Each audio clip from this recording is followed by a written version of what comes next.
Hey guys, I'm Kyle Sherling, and I just got done playing some softball games. So I I'm making my intro video.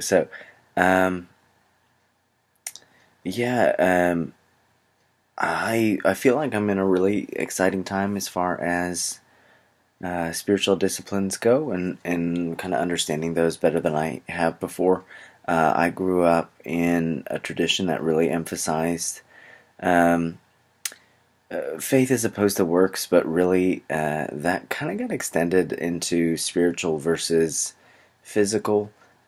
So really, Christianity is a spiritual thing; it's a private thing, and then and then things outside of that are physical and public, and those two things don't really mix. Um, and that got a lot better. I feel like, or that divide got less. Um,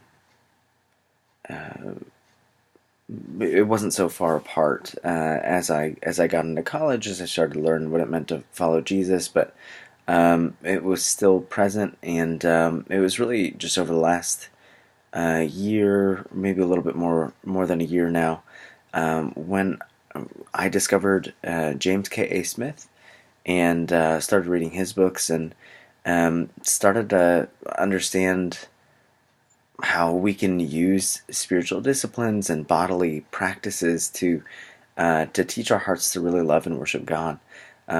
So it kind of transformed my paradigm from a place where it's like, no, you have to believe, and that'll kind of um, make you love the right things and do the right things, and it kind of just took it to a place where it's like, no, it's a more dynamic relationship than that. It's like, yeah, you believe certain things, and you do certain things, and those kind of feed into each other, and teach your heart how to love the right things and worship the right things. So yeah, I've really enjoyed these IS classes as just ways to explore that, and to teach my heart how to love and worship God better. Um, yeah, I really love studying the New Testament. I hope to do that professionally. I hope to do New Testament scholarship and teach in a seminary. That's kind of my long-term goal.